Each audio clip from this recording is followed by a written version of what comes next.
2, and 3. We are going to be using Ju Young Chui's imaginary friend assignment to create a finished imaginary friend drawing. Now, she's not the only artist that works by creating imaginary friends. Quite a few artists make imaginary friends. Maybe you guys are familiar with the cartoon Foster's Home for Imaginary Friends, right? It's a whole cartoon based on a house full of imaginary creatures. It's a fairly common theme for artists to work with. So we listened to her talk about play and how she uses her sketchbook. So we saw examples of her sketchbook and how she uses them to create imaginary friends that serve a particular purpose. And she discovers that she creates different versions of her creatures. Your job was to play and design imaginary friends too, using the assignment she gives you. So she has a recommended solution for how to create imaginary friends. She recommends that you combine multiple animals. Didn't have to be animals, it could be objects or people. Whatever solution you came up with for creating your own imaginary friends was great, was right. There's no wrong way to create imaginary friends. You should have posted like a full sketchbook page of different versions of imaginary friends, different types of friends, what kind of friends do your friends have, and she recommends creating backstory for your friends as well. What do they eat? What do they do? What kind of music do they like to listen to? One of her animals eats despair and likes to dance. She herself creates drawings, paintings, collages, sculptures, puppets, and movies using her characters, their friends, and where they live. So on the screen right now, you can see a photo of her holding a puppet in front of one of her large-scale paintings of her imaginary friends. And you can see there is a portrait of herself included, and it's like an aerial view of the environment where some of these friends live. You will also need to create a complete drawing using your character or characters and their environment. So here are a couple of other examples of hers. In the upper left, we have, it's a drawing combined with some collage, different figures, and some animals. In the center, we have a large scale sculpture that she's created. And again, you can see the figure in the center and those imaginary creatures. And you can feel like a lot of hers are very friendly, but that one feels a little bit maybe scarier.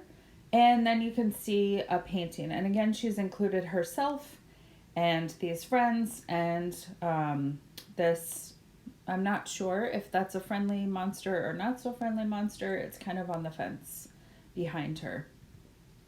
Here is one of my favorite imaginary friends artists. His name is Travis Louie.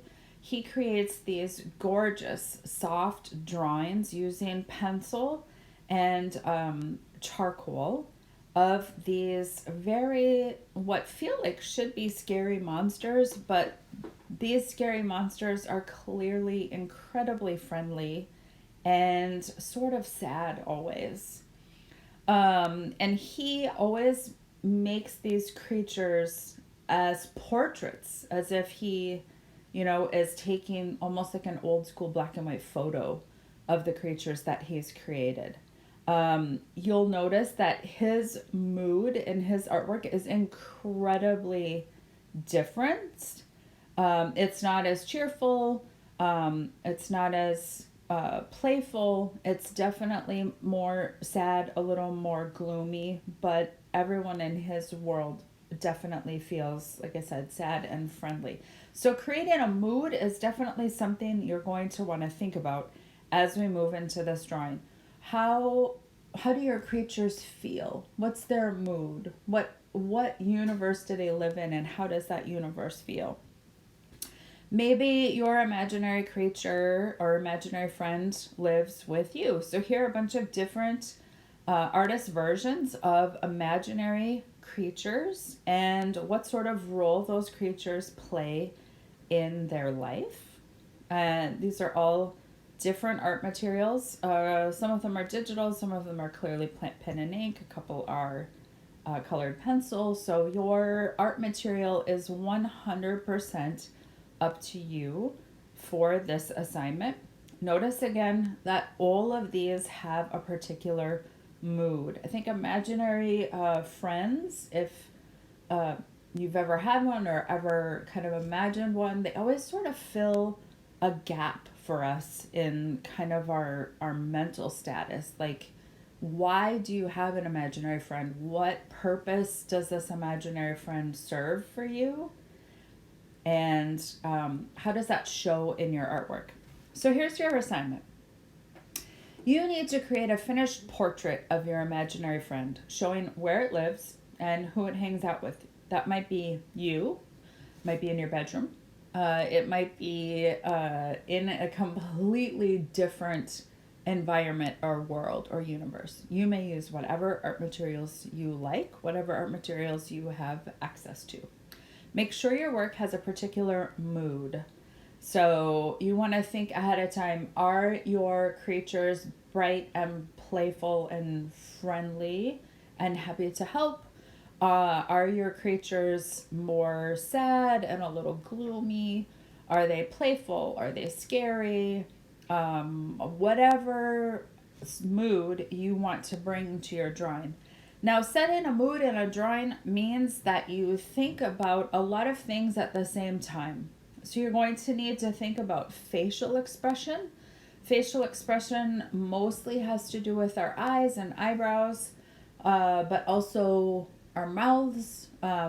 Friendly creatures will smile. They tend to have brighter colors and softer lines. Scary creatures are going to have sharper angles, pointy teeth, some darker, kind of scarier sort of colors. Body language will also be important. If your creatures are sad, they're going to kind of slump over. If your creatures are frightening, they're going to look a little more aggressive, have claws. So you want to think about all of those things, along with, if you're going to use color, you're not required to use color. It can certainly be just a value drawing using pen, which is something we've already talked about, or using pencil, or some other method. It can also be colorful if you happen to have colored pencils or watercolor or something like that you can include color. And then you definitely want to think about light and shadow. If your creatures are friendly, their environment is going to be more bright and shiny.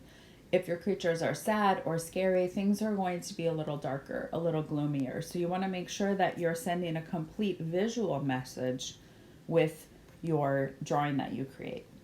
You will also need to have a backstory that explains your creature, which was explained in the video as well. What does your creature eat? Where does it live? What does it like to do? All of those things were important elements in going into creating your creature in the first place. So that should be something that's there and in your sketches already. Most importantly, have fun, kind of explore. Maybe your creature needs a little bit of a graphic novel page with more than one box showing us the different places and the different things it goes. Maybe you can combine all of those elements into one single drawing. The solution for this is definitely up to you.